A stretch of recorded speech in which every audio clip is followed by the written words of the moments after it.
It's my feel-good breakfast show. I know I've been excited about everything this week, and someone used the description, I'm kind of like a golden retriever version of a human being. But how can you not be when you're surrounded by what's going on in the country right now? The Rugby World Cup is just weeks away. The Springbok women gear up for one last test on home soil, and what a test. This time against the always dangerous Black Ferns 15 at what's becoming a bit of a fortress for us, the Athlone Stadium. And after some very promising performances and growing momentum, Saturday's clash is all about some fine-tuning, confidence building, and then giving fans one final chance to connect with the team before they head off to England. And to help us unpack and preview this vital fixture is someone who's even more emotionally invested in the game than I am. Zoe Huan, False Bay women's rugby player and rugby MC. And yes, she does about 50 other jobs here as well, but this is the one I care the most about. We were joking about this, but it is a moment for me. So I would imagine for you it must be a million times bigger and better. But I'm finally sitting with a female rugby player talking about women's rugby. Listen, I'm excited. I'm kind of nervous because I'm like, Good. okay, how do I represent the women as best as I can? Show them those guns, girl. That's how you represent. Come on. So congratulations to you and the spaces you're finding yourself in. It's just wonderful for us to see. False Bay doing some amazing things on the rugby front. So I love it. You've proven your credentials. Let's talk about the ladies. The squad has come out, a couple of shifts, and they did so well last week. They were competitive throughout against a team that is very finely tuned.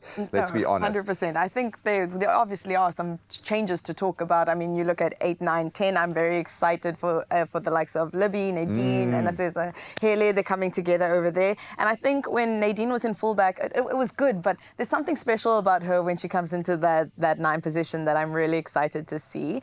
There are other people like Danelle Lochner, who's coming back in after a bit of an injury to the face, a facial fracture.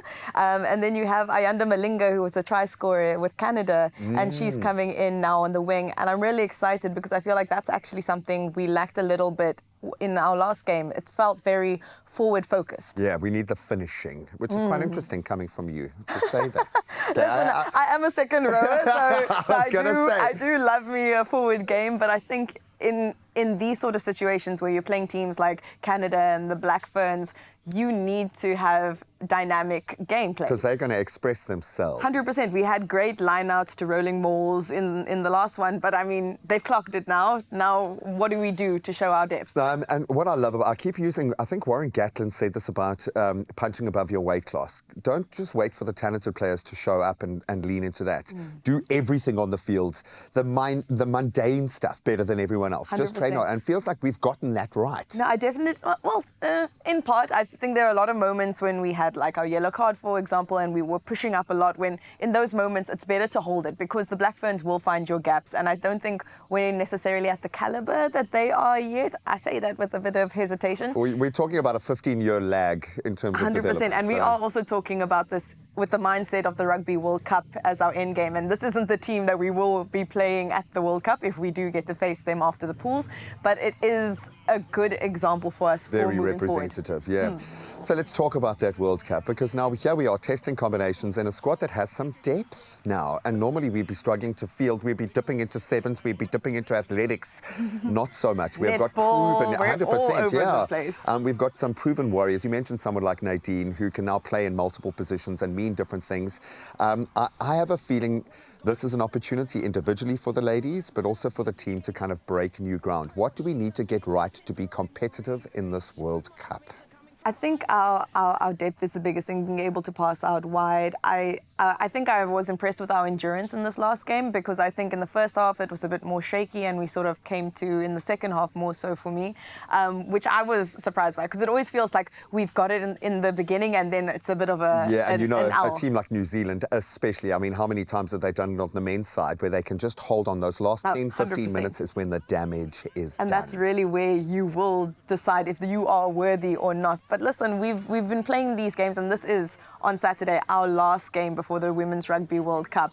So So what do you need? What do the teams need from us right now? Hashtag +1. I like the idea of being our Springbok ladies +1 to this World Cup. We can't physically be there, but we can show them how much we are behind them. 100%. I mean, I think going off. We're not all going to be in England this coming August, but we can start off Women's Month by really going behind our women's and saying, listen, we back you, we support you, and we are here for you.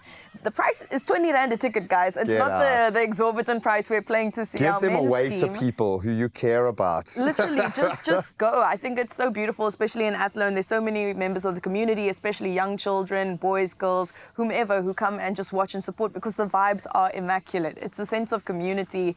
Unlike the men's game, because I think sometimes you get lost in the sheer mass of people. Yeah, the scale of it, for 100%. sure. But something special about the women's game and being able to be there and sing with our teammates and support women's rugby. I felt this within cricket, and I think things turned, funnily enough, when we hosted the Women's T20 World Cup here. Women's sport changed because young South African girls were going to watch these games. We weren't bringing in new converts from outside of that space. There were young girls getting to see themselves represented in that way. I think this is the key. But of course, the Athlone Stadium also has a bit of spice to it as well. And we want that to come to the pair, come to fore.